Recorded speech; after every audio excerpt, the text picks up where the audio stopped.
I'll turn off the advert. There we are. So people can hear us now. We are live. We are very live.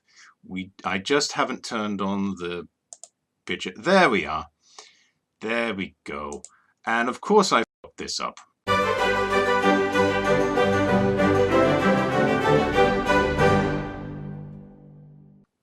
Of course I have. Because now what's happened is I can't see. There we are. Okay, there we go. Now I can see you. Hooray! Fun times. I'll put on a unusual display right there so people can see what's going on. Now that we've actually stopped mucking about with all that stuff, how are you, my friend? I'm very well. It's brilliant. I'm being educated into the strange world of streaming stuff. I'm watching, like, it appears to be your screen. Yeah, watching all my lovely mistakes that's going on at the moment. I just wanted to put on some. There should be some sort of a resting screen. I've got no resting screen right here, so I've got, you know, weird things like like half of my Google page is set up right now, so you can see that. You can see the loveliness which is the Google screen, and our notes. There we are. Fantastic. I need something to put on here to, like, I know. I'll find a picture of Liz. Hang on, I'll find Liz. There we go. There we are. Liz always helps me out. Thank you, Liz. Everyone is invited to join in. Not today, unfortunately, BSW. We have important stuff to talk about. It's very important stuff to talk about. I mean, I've forgotten what it is. I'll start out. Okay, look. It says here that what have I done? Oh yeah, the boiler. Should we, like, explain how this is different from your usual self and, like, what we're doing here, or is this all? All right. Well, I suppose so. Seeing as this is going to be on YouTube, I guess what really needs to happen, because people subscribe to my channel to see the Pretentious Show, and I haven't done that for 2 years because I've done other things, which actually I've done actual productive things, and productive things that actually make money. The Pretentious Show is productive. It's productive, but it's also, man, I mean, really time consuming. Really time consuming, which is probably why I wanted to get. Which is why I wanted to get onto Twitch and do a bit of fun things and creative things that have been going on. You do have a good point of mentioning who we are and how we're separated from our usual work, and how this is separated from what we usually do, because I mean that's the first show note, isn't it? You know. I guess so. Yeah. So well. We've been talking for about 3 minutes now about whether we will say what we're doing. Let's just say what we're doing. Yeah. Crazy idea. I know. Which is fairly self-evident. Our names are Alex and Stephen, as many people here will already know. Yeah, we should introduce ourselves. Yeah, that's a good idea as well. Yes. We should be writing this down. Yeah. Creative program notes. Yes, everyone was probably already familiar with Mr. Devonport, but I'm an old pal of his from back in Old Blighty. Old Blighty, of course, being Australia. Yep. And wouldn't that be considered New Blighty then? That's a good question, but it's not. Well, it's old to you. So my New Blighty is actually Old Blighty. It was Old Blighty, now it's New Blighty. So yeah. That's the one. That's right. Yeah. So, yes, Alex and I used to have a radio show. Oh, yeah, I remember that. That was fun. Yes, that was a lot of fun. It was very, very enjoyable. And a little while ago, we said we should try a podcast. And yeah, we should do that again. People that we are, that's just pretty much what we're doing. So we have a list of various things which interest the pair of us, ranging from, of course, from art to video games to to some politics. That's because there should be someone out there we can upset. I'm sure. Oh, I hope we're going to upset someone. But seeing as this is Twitch, this is the internet on steroids.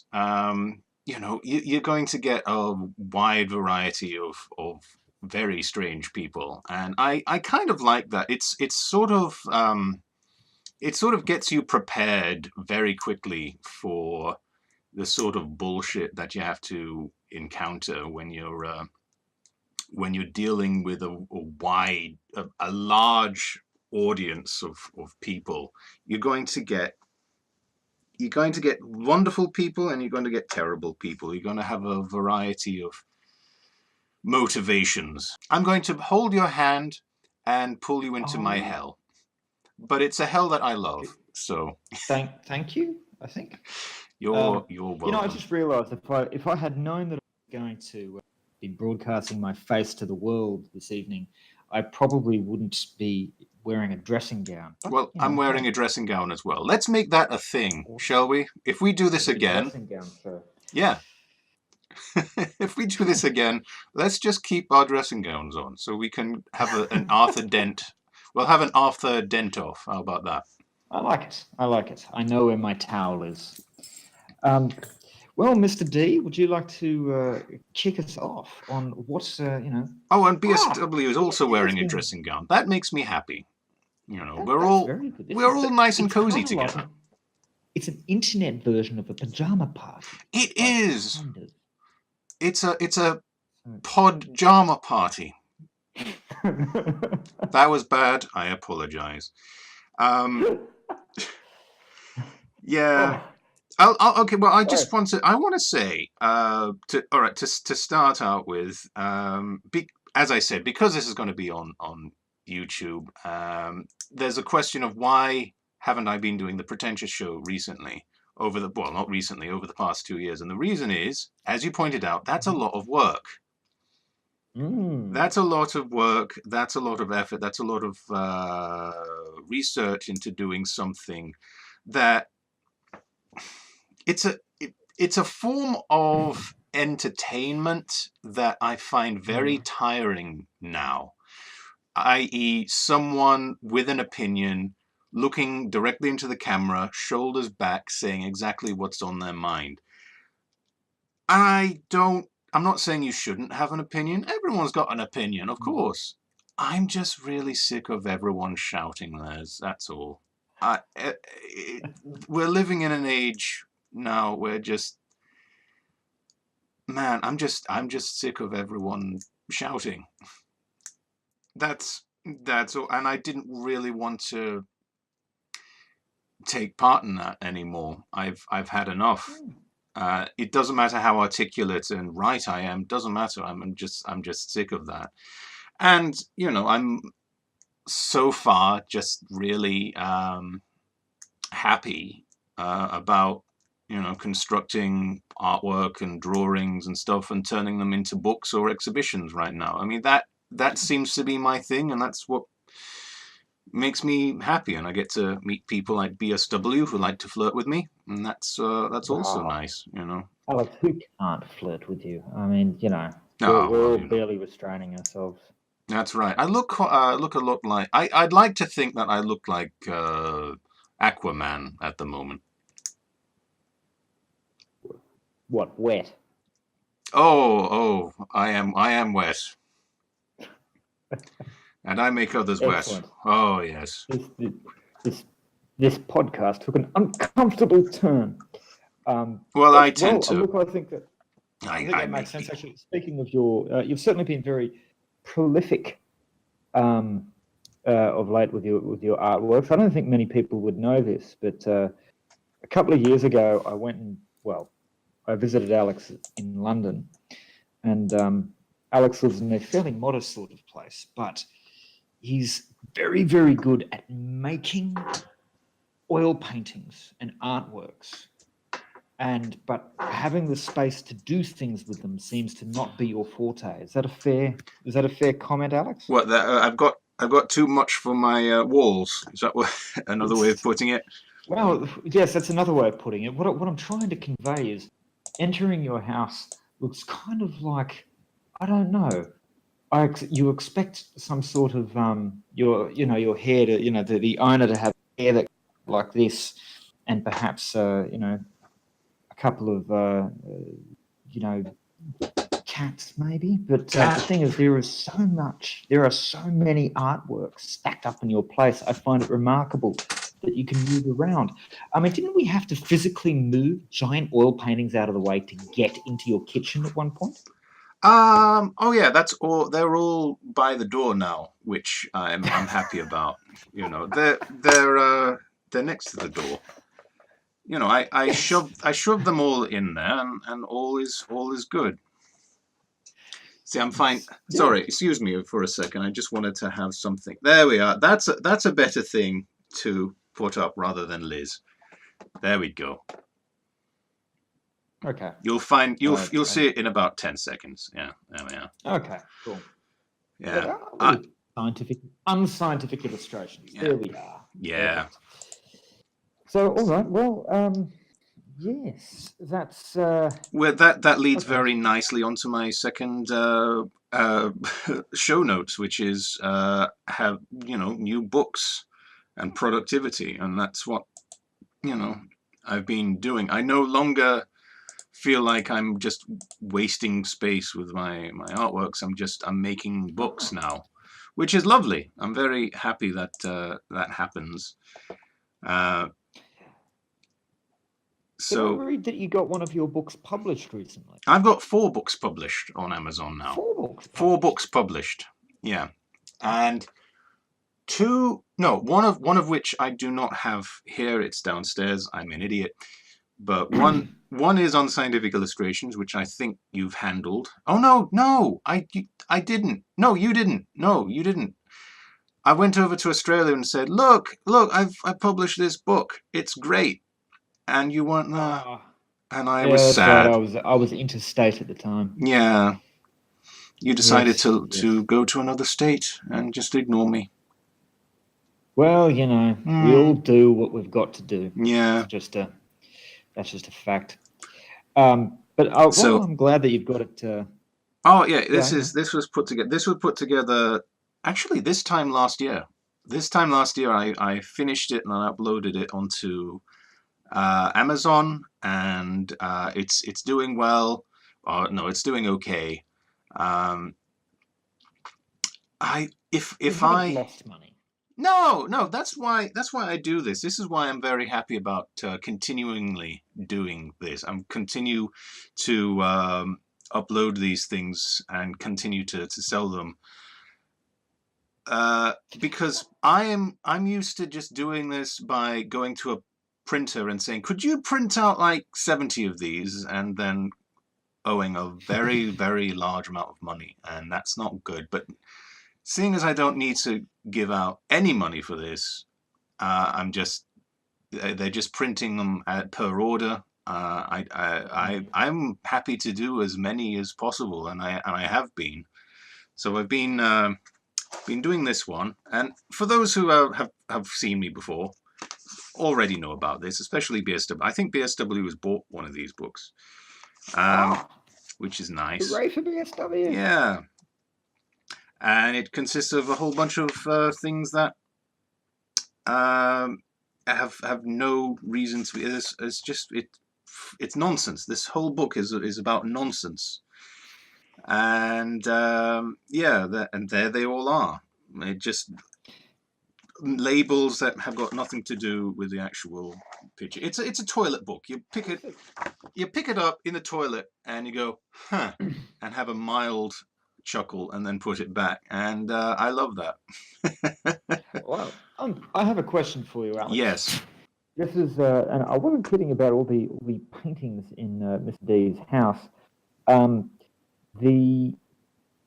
You're one of the most prolific or productive artists that I know. Like, what do you say to people who go like, oh, I have an example. I have a friend of mine who quit his job to go become a writer, and he Right. seemed to, from what I can gather, spend very little time ever doing any writing. Yeah, If one would, that's yeah, what's pissed me off a lot of the time as well. I know that I'm not actually as productive as you might think. I'm not productive. That's why I'm on Twitch to the mountains of paintings, blocking your path to the door, may suggest otherwise. they may suggest otherwise, true, but I mean I've barely done any proper painting this year. I don't know. I've got see I put all my paintings on my wall now, so all of that's this year. But I don't feel like I'm productive. I really don't feel like I'm productive at all. Which Well, let me phrase this a different way then. If someone says, I think you've got the key to productivity, tell me one of your productivity tips, what would it be? all I right. want to create artwork, but I'm just, help me. How would I do it? I've been thinking about that a lot, and Uh-huh. it's all stems upon this book here. I'm not pointing that out so people can buy it. I'm saying the fact that I made this book accidentally says a lot, and Mm. you know, I productivity, and I can only speak for myself, and then I'm going to flip this around and point my finger at you and ask the same question. But productivity, personally, for me, is done really well because of last year when I just decided to stream my artworks, and these artworks are just A4 watercolors, and I got to just hang out with a whole bunch of people in chat. So every second day, I would fire up the streamer, and I would get a bottle of wine, and I would chat, and I would construct something, and I not only would it be productive, it would be creative because I had no idea what I was going to do, and I just made it. But there was no structure. There's no structure in this book. It's just a whole bunch of stuff. If I say that I'm not productive because there's no, I haven't written anything properly. I haven't written anything. That's not being not productive, Alex. That's just you being a perfectionist. I don't know. It's me wanting to be a writer more than it is me wanting to be an artist, I suppose. But that's how I was productive. I just got drunk, sat in front of the computer, talked to people, and accidentally made a book. That's how I was productive last year. This year, I've been trying to do that, but I don't feel like I've enjoyed it as much. I've produced 3 books this year, but through anger and spite, and that's not health. That can't be healthy, can it? That can't be healthy. I guess No. it depends how well the books sell, doesn't it? Yeah, well, that is true. Speaking of which, you have a kid. I do. How I do. old? And I How have old another is? on the way. I'm not going to. I'm not going Yeah, to no, don't. ask what the Uh, names are or anything, but I will. I'm sure well, the it's not second a. one doesn't have a name yet. Well, there we are. That's helpful, but it's not. It's not so bad to ask the name, the age, is it? No, of course not. Of your Well, firstborn. my one is 3. The other one is, assuming they arrive on time, -3 months. No, -2 months. You have a So you're right. negative 3-month-year-old. Well, It's true. and well, I know He what has a you're. genuine unbirthday. Yeah, and on birth. Well, it's on birthday today then. Yes, there Happy you on go. birthday, unnamed one. Mwah! And Excellent. congratulations 3 months from now, as well, sir. Oh, thank you. Too kind. Too kind. I know what your kid would want. You'd want a children's book called I Can't Do That. Yes, he probably would. This is very Yes. true. Would And like that. this book made me very angry. Why is that? I don't know, Stephen. I don't know. Was it the process of creating the book that made you angry? Or I don't know. I wrote the book, and while writing the book, it frustrated me while writing it. And when constructing the illustrations, because everything had to be as perfect as possible in the specific way, and also painting it virtually three times, because I had to draw it I love and that then paint kid, over yeah. it, and then draw over it again for all the details. And all the illustrations are in the end are great, but they didn't fill me with as much joy as a spontaneous book that I had at the beginning. This Unscientific Illustrations did. So it is odd. I wanted the same productive joy that I had from the first year, but I just didn't get it. All I got was anger while producing this. Thing is, I decided to do this book like this one online, and I did all the illustrations online, and Yeah. I was there swearing and getting angry and getting drunk, but it wasn't a happy sort of getting drunk. So but you still did it. I still did it, you know. Maybe it's because I had my mates here to encourage me and say, "Hey, you can get it. It'll be done. It's just 12 illustrations. 12 illustrations. That's it." That doesn't take you long. No, it doesn't. It wouldn't. No. But yeah, it did. Yeah, BSW also says, yeah, I hated working on the book. But I'm not saying don't buy. I think I didn't like it. I didn't like doing this because it was everything needed to be perfect. Eventually, I do wish this to be published outside of my own personal creative share, as it's called. That's the company, Create Share, I think it's. So I want it to be done outside of that, so it can be promoted and shown. I can. So this is as professional a book as I've tried to do. Well, and that pressure, I think, got to me. So that's a different. Obviously, I wasn't. I wasn't there, but I mean, it seems that trying to do standard, trying to, it's not just. I mean, look, correct me if I'm wrong. I'm sure actually even your audience would know more about this than me, but it might be fun.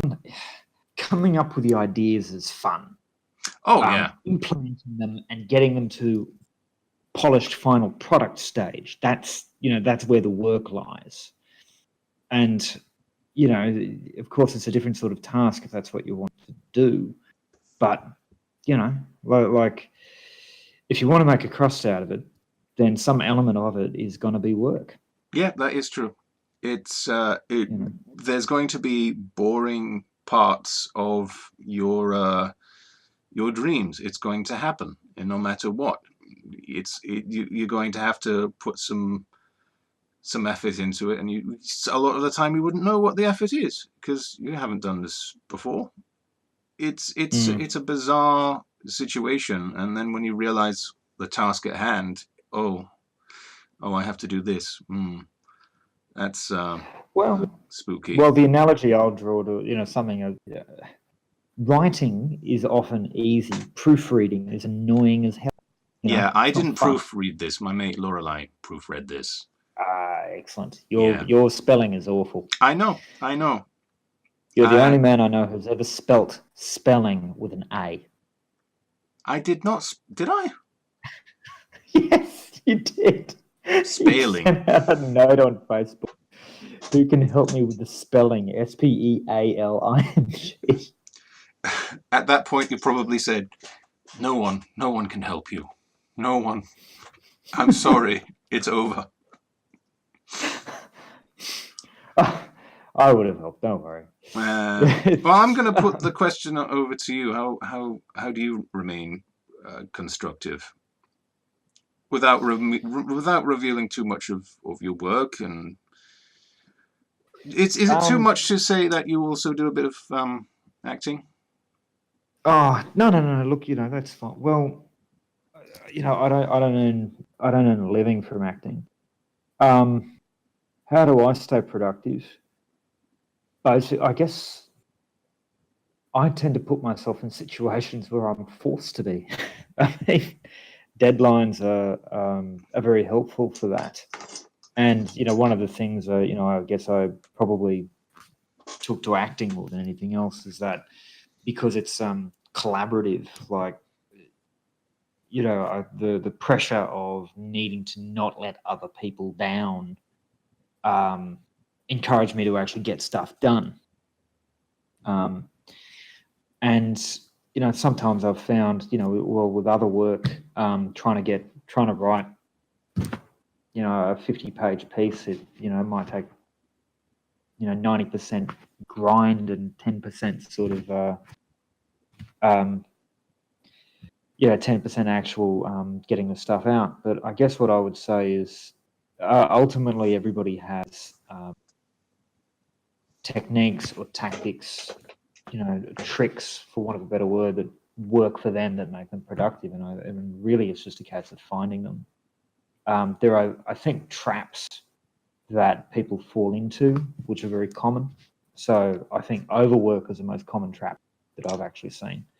I just said that stuff might be 90% grind, but there's always a point where, hell, if you're just staring at the computer, if you're not actually being productive anymore, you're just tearing yourself up, you're stressing yourself out, and you're not getting anything done.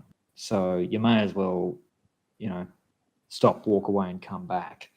I know a lot of people who've fallen into the, working 20 hours a day trap.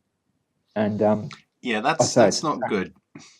It's not good. Giving yourself a lot of work is not being productive. Working out how to fit everything into your day, that is productive, and that includes sleep. Sleep's important. Yeah, absolutely. More important than you might think. You might think you're doing a really good favor to yourself by staying up all night doing one project. No, you're not. You might be, even if you're in university right now doing that sort of stuff. Repeat the words, you're not in university anymore. You're not in college anymore. Even if you are, just say that and find another way of doing it.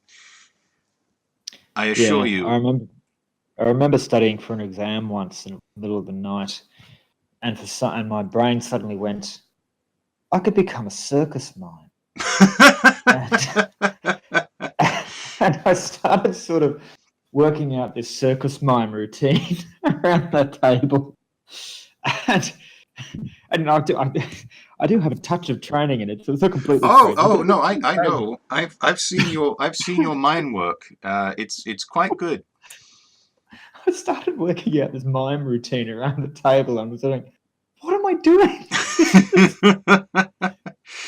This is just dumb on all levels. So I went to sleep, woke up, and went to it that way. So did you pass the exam?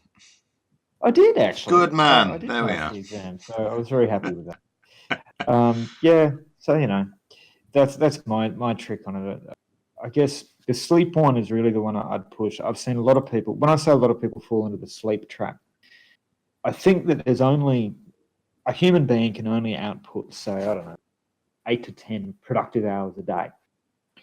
And if you've got an awful lot on, you can push that out to maybe 16 if you have to. Yeah. But if you do that for a couple of days, all that happens is that your efficiency drops until you're back to doing your normal 8 hours a day. It's just taking you 20 hours to do it. Yeah.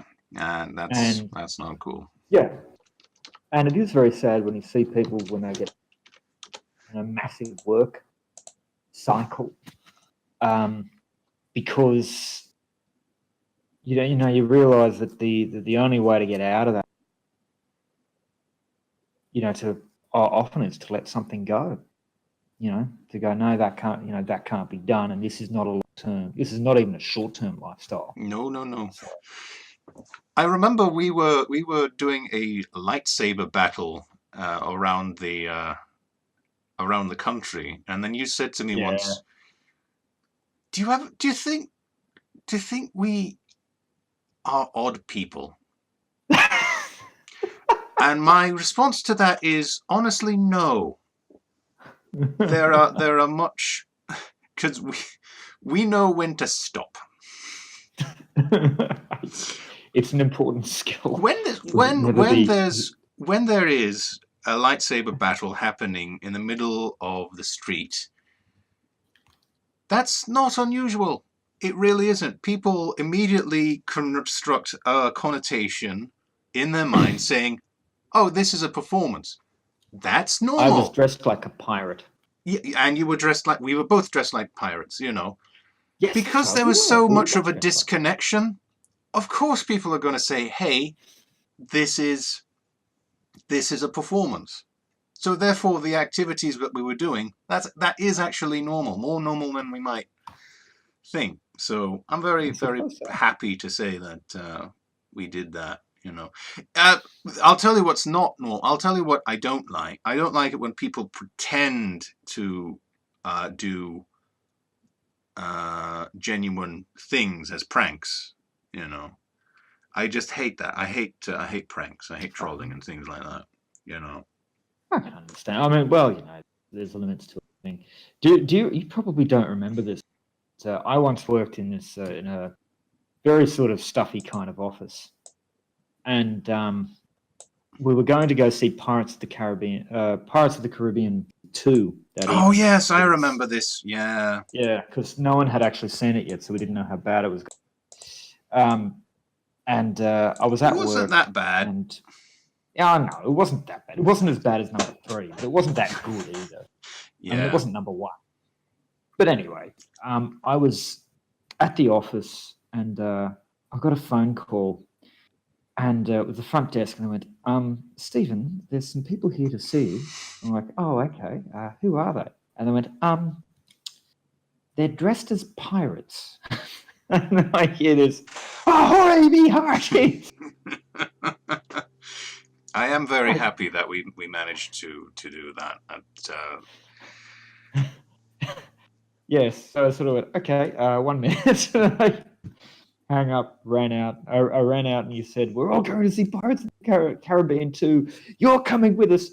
And you had a cravat for me. Yeah. You put a cravat around my neck. And, it was a proper frilly cravat, and I was very happy about that. It was a very nice cravat. We grabbed a hold of you, and had a good night. So we went and saw Pirates of the Caribbean 2. So yes, we were singing sea shanties in the line, and because of course that's what you do. That's true, and then we ran out of sea shanties. So I think we were just. What did we start singing? Some things from the Sex Pistols or something? I don't know. Maybe it was the Jolly Rock Lighthouse. Oh yeah, the Jolly Rock, Lighthouse. Don't go to Jolly Rock, whatever you do. I wouldn't go there if I were you, and stuff like that. That's it. I think we just evolved into singing anything we could remember the lyrics to. But, well, that's not unusual. Night. I think everyone needs to dress up as pirates, just because we can, Oh, me hearties! Yarr! It was very fun. It was very fun. I want to come along and poke you a bit about one of your your subjects, which is Kickstarter. Has it kick-stopped? ? You didn't put the question mark in there. I put the question mark in there because although I'm not a good speller, I know about grammar. Punctuation. That's true.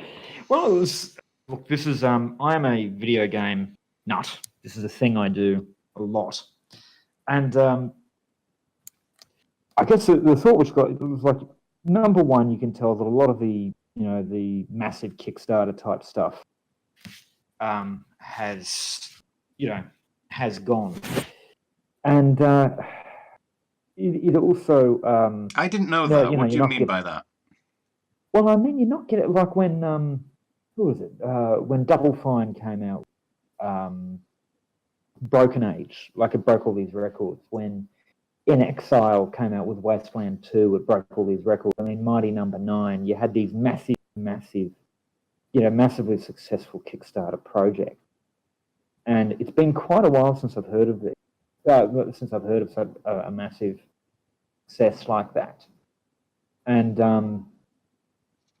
In Exile, I noticed that they did Wasteland 2, they did Torment, and then they did Bard's Tale 4, all of which are massive franchises.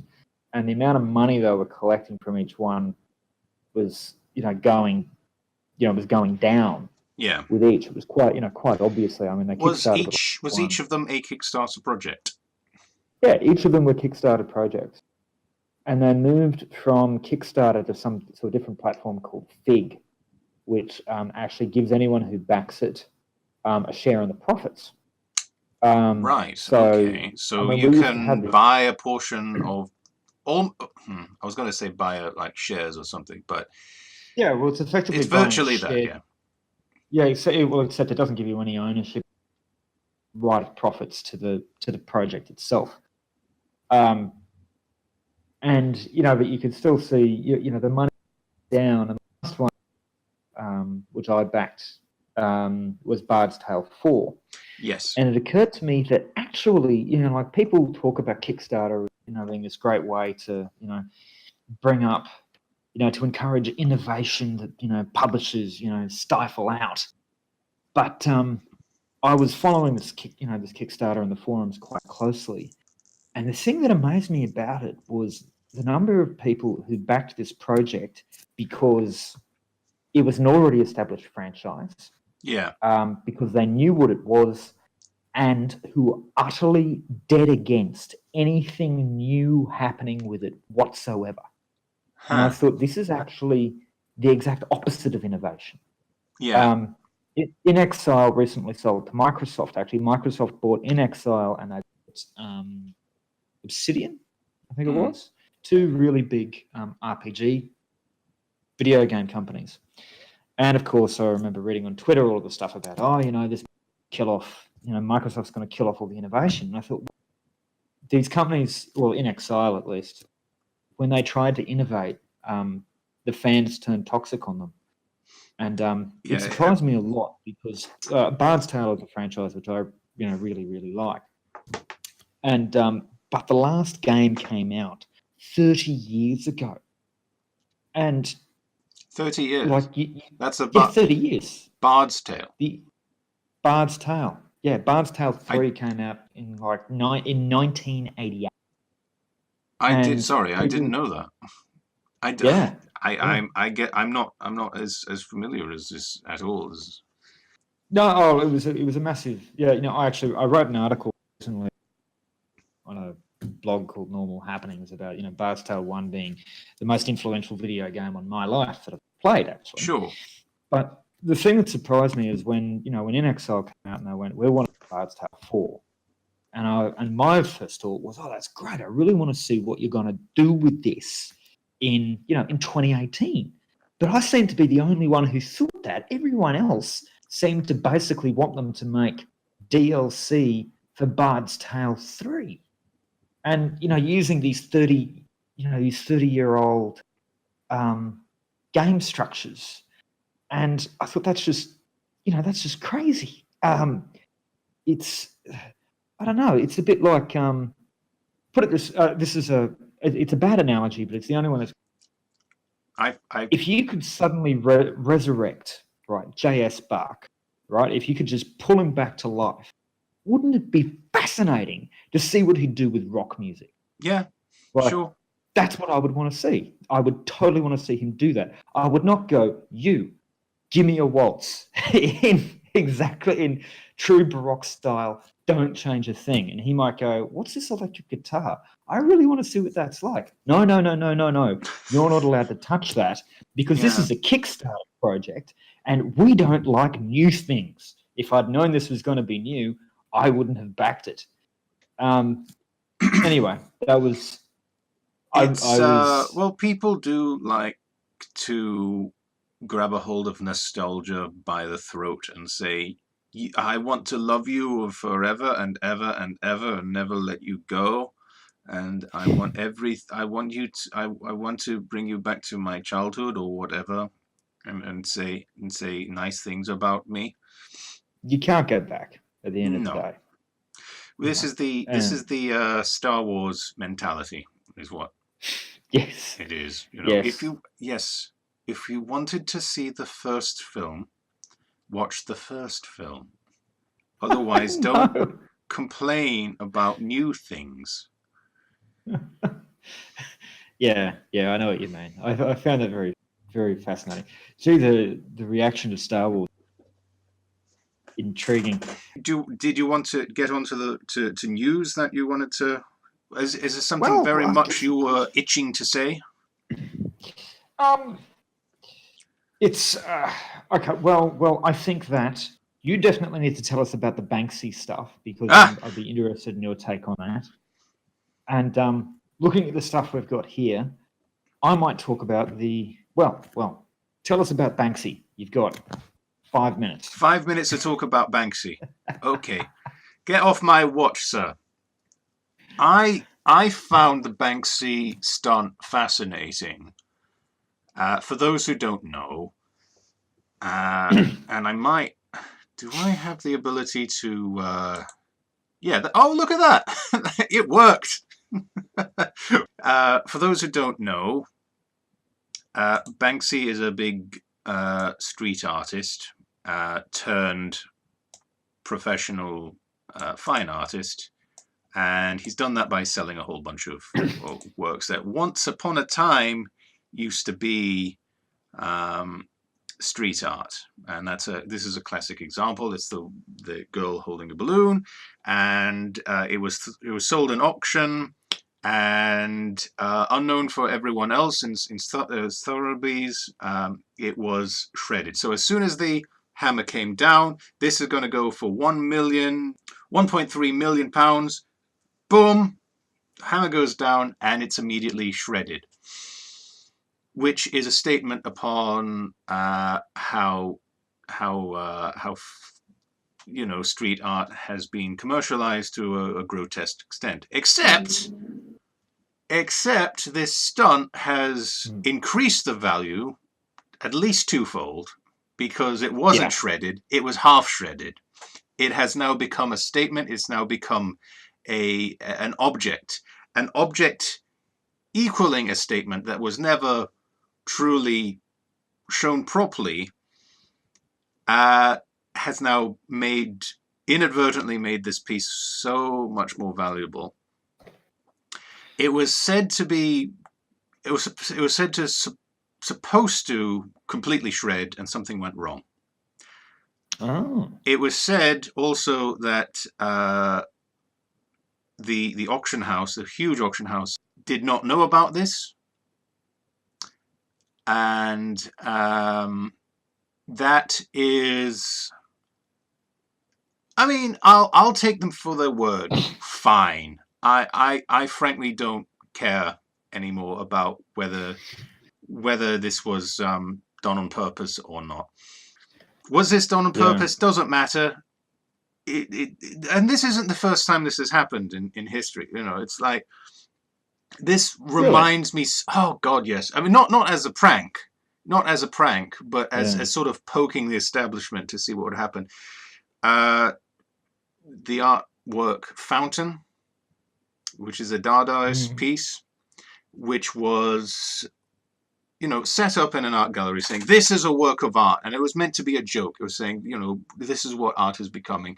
We're just putting a lot of expression and feelings towards art becoming more of an idea rather than productivity and skill and value.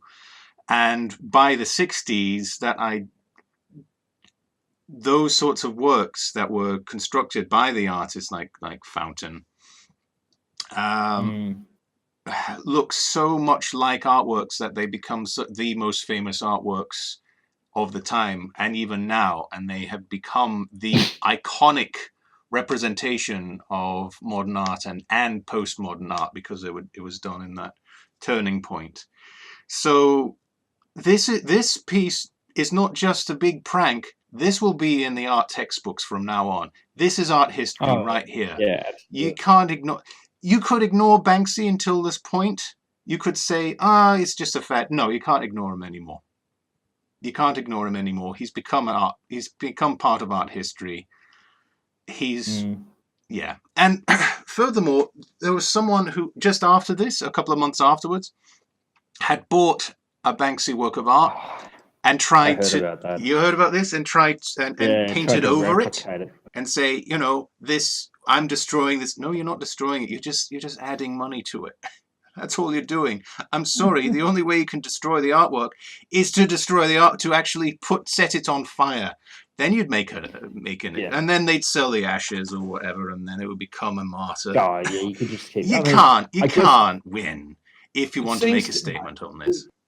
look, I suppose he did make a statement. The statement was, to be fair to him, is sort of made. I mean, it seems to me that the point of it was emphasizing that what you are paying money for is not the artwork itself.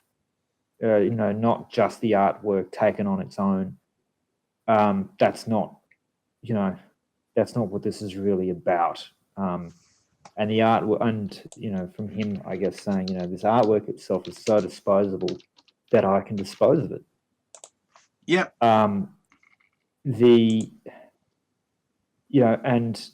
But by doing so, he made the art.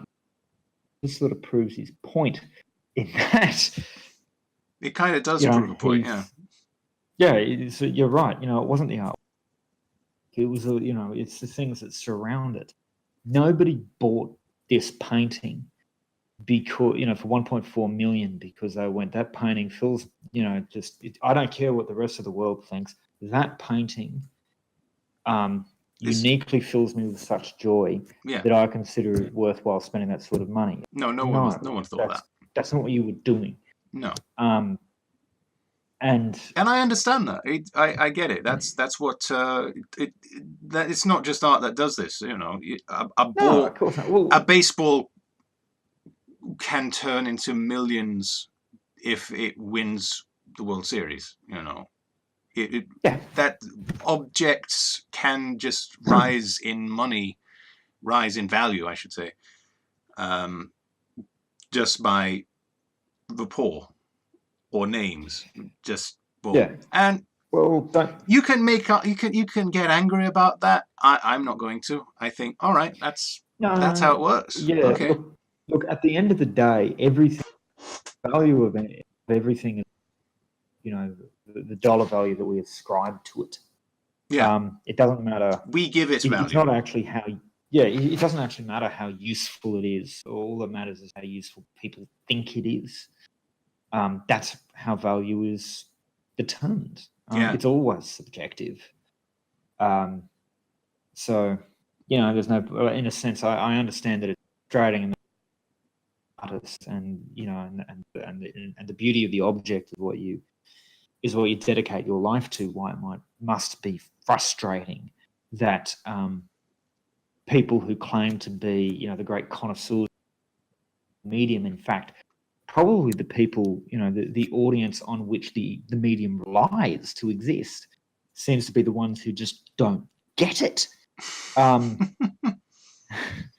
But well, they get the dollar value, and that's most important. They get their dollar value, and to be fair to those people, I mean, there may be a variety get it.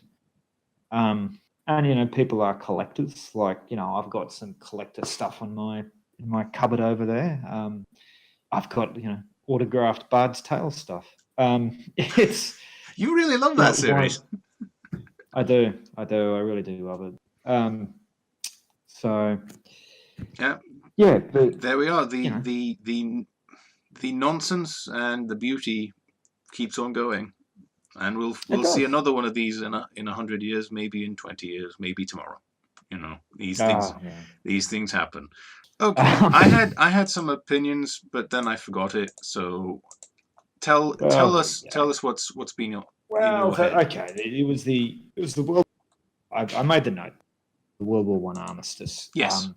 This was really just sort of a ranty thing which I was doing. You may have seen me post about it on Facebook. Actually, one of the I understand why it happens, but and I'm no historian, but I have an interest in I have an interest in World War One, I suppose, a mild interest.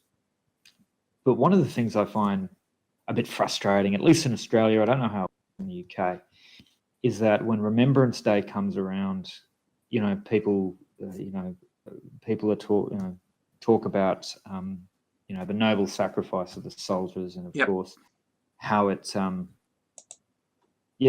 these people died for our freedom, sort of gets rolled into giving noble sacrifice and honoring what they did for us and all this sort of thing. And the thing that really annoys me about that is in no way an accurate description of world. Like, There's a not lot even of a little people bit. who died needlessly. Yes, like I don't think And like I want to World War One. before you go on, I want to say Yeah, that doesn't mean you should disrespect those who did no, die. of course not. That's Yeah, absolutely the not. point we're saying here is the whole point of the poppy and remembrance and remembering the Mm, fighters who died, whether needlessly or not. Let's try our hardest never to do that again. Let's try never to make the same mistakes again. And as we know, after World War One, we never had any world wars again. how very true. How very true. I mean, Yeah, I mean, I I make remember. that mild joke, but the point is, let's Yeah. try because of remembrance, not to make the same mistakes. Well, yeah. Look, the irony is one of the biggest results of World War One was World War Two. Like Well, yeah. that was Hmm. anyway. I suppose it was just I guess it's all been said before, but it was a personal frustration of mine. Um, just reading all this, I guess, stuff, which in my mind is the complete opposite of what lesson you should take from that phase in history. Um, I mean, I'm people for I was reading all this stuff about all these things going died for your freedom. They died to stop Austria using its own police investigating the assassination of Archduke Ferdinand. So yeah, using its own police to investigate a murder in Serbia. And it's only That's because what they of the did. connections of all the other countries is why everyone did get involved. Yeah, it wasn't like that. That was it. That was Germany was not invaded. Germany wasn't even belligerent. Well, belligerent, but I mean, it wasn't. The war began between Serbia and Austria. Yep, and Um, everyone else was just pulled in. yeah, everyone else just came pulled in. So the suggestion, that if these, yeah, and obviously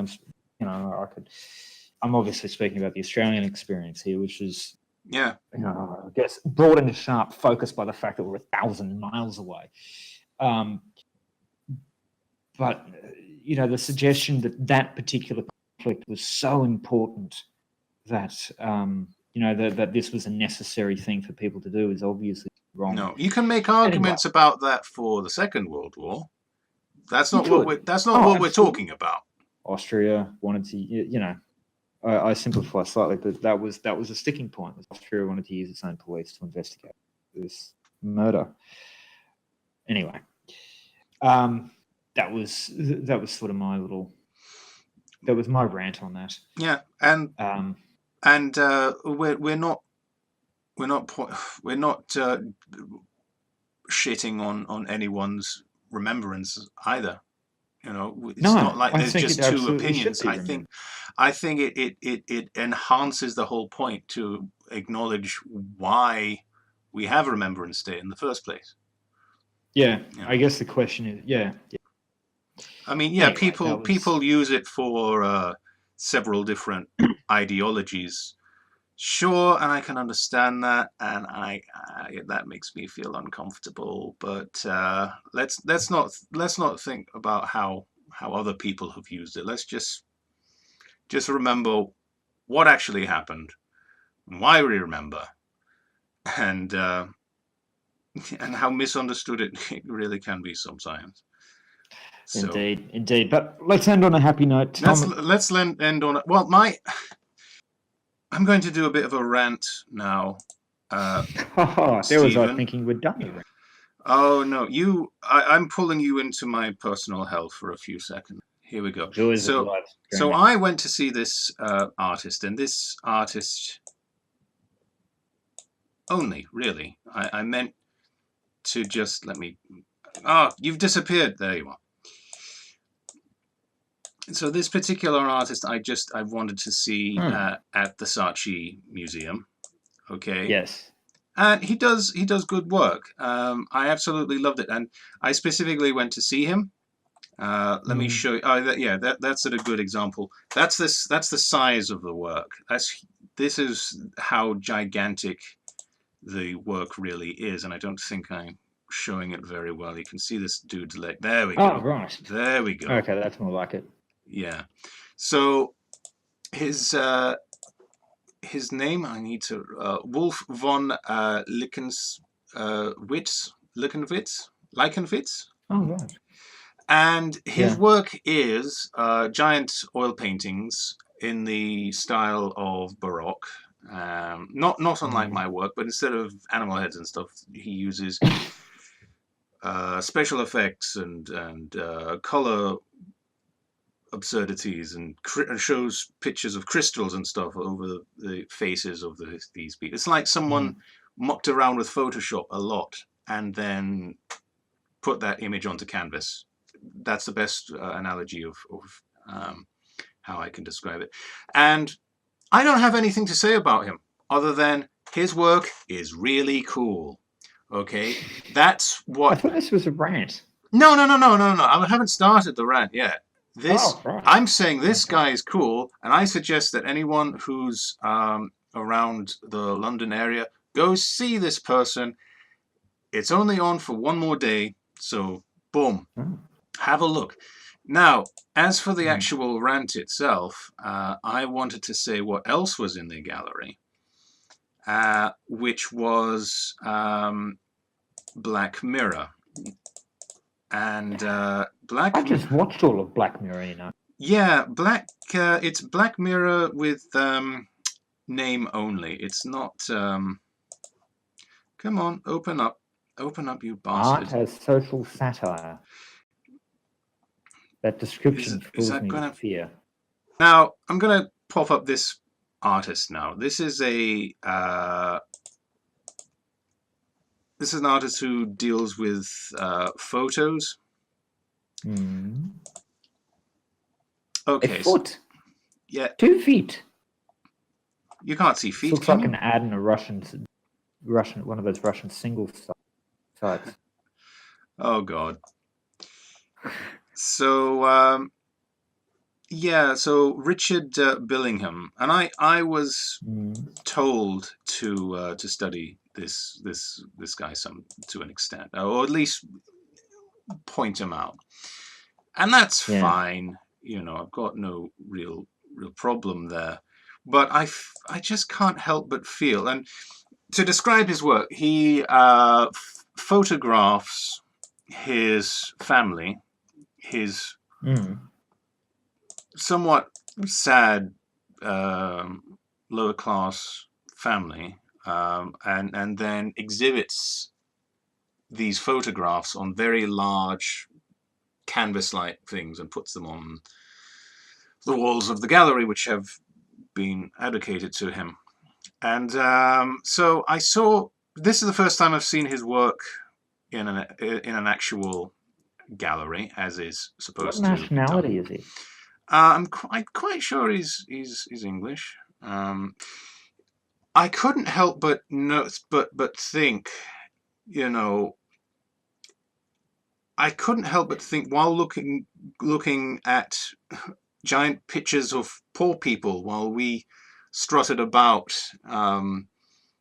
being our white middle class people looking at these folks. I just couldn't help but think I was watching an episode of Honey Boo Boo. You know, hey everyone, look at the freak show. Look at these poor people. Gooble gobble, gooble gobble. Look at these. Look Yeah. at the freak show that we must look at.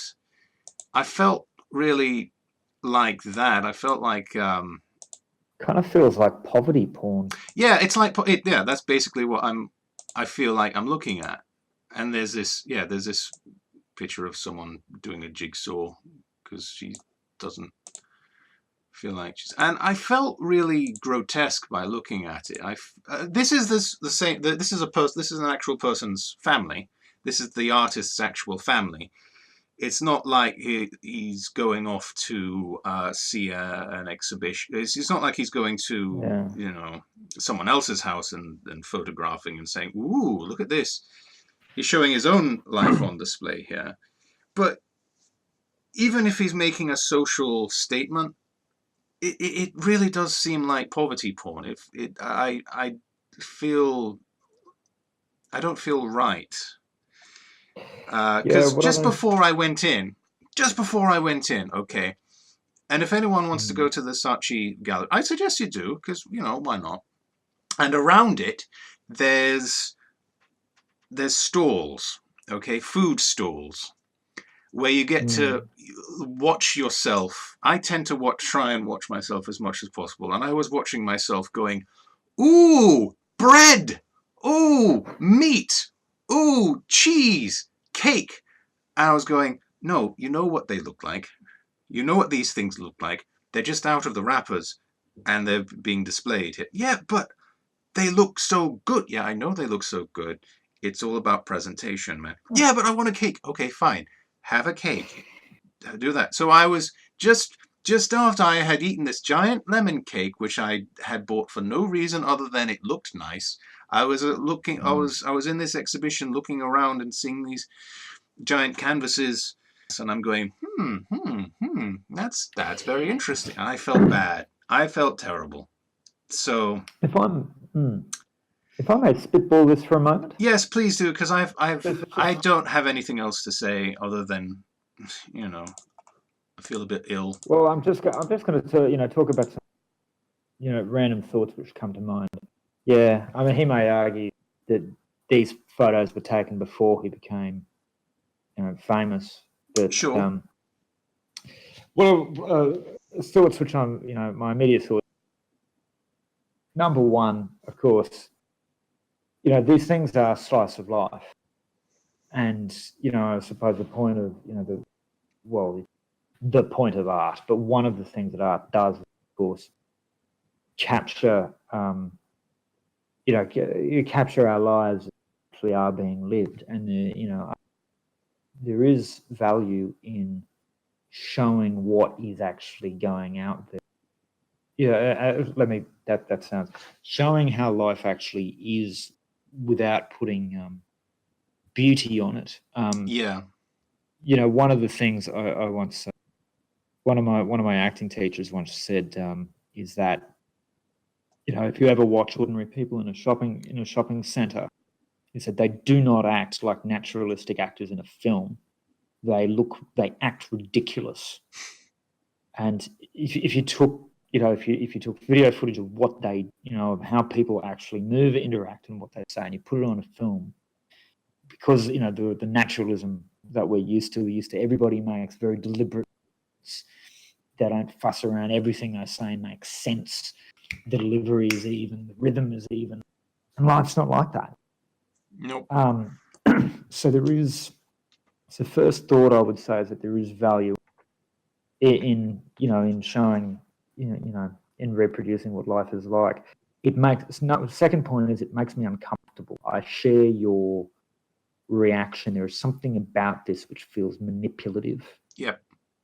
I think what it is. I mean, you see, they're talking about. We're talking about like using the term class and so on and so forth. Actually, a lot of the behaviours here, or the images that we're looking at, it's not images of poverty, it's images of of class distinction. Yeah, all right. Like these people could be, like there's a couple of things. Like take this one you've got up on the screen at the moment. Like how do you know that's a? And I ask this as an open. How do you know that guy's poor?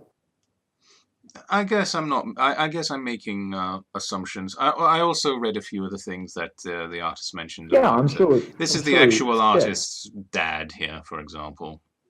You see, the family has a number of physical and behavioural characteristics, which, at least in Australia, and I assume in the UK, I assume in a lot of places, are associated with being poor, which is a horrible thing to say.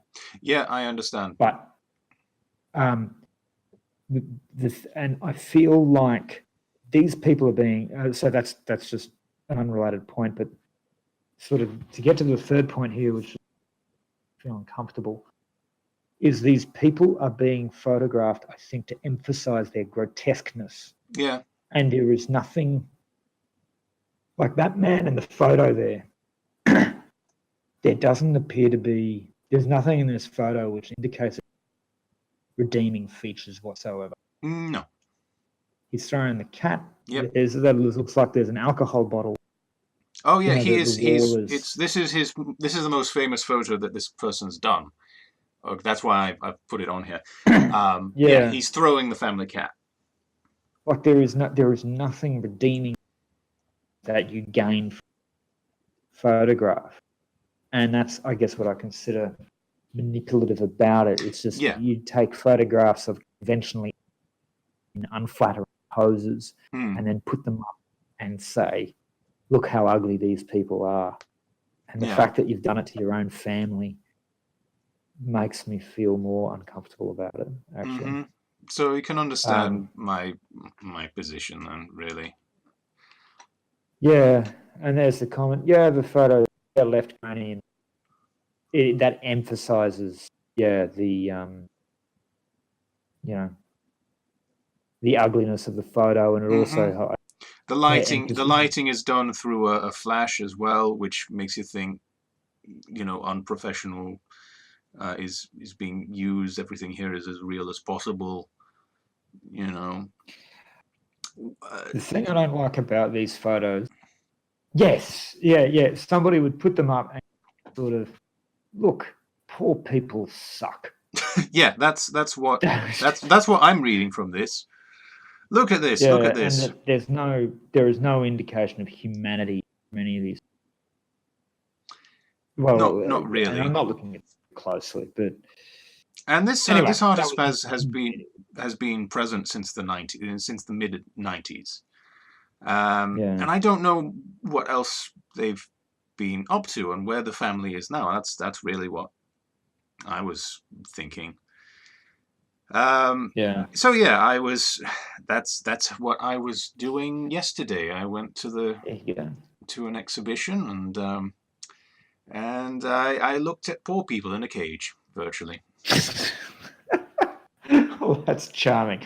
I had better go. But we do have a guest which I think it's time to say goodbye to, I'd say. Yes, I need to go to sleep. It's nearly midnight. Yeah, you poor bastard. You have a kid to keep you up. I do. I hope that he doesn't wake up. So, yes. But thank you for having me, dear Alex. No problem, Steve. Would you? Thank you. You're still happy to be called Steve? Yeah. All right, cool.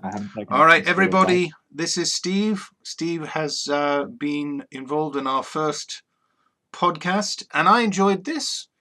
If you're still not tired, I'd like to continue doing this. Sounds very good. Well, adieu, Alex. Adieu, everyone in the chat. And adieu, Steve. Adieu. Mwah.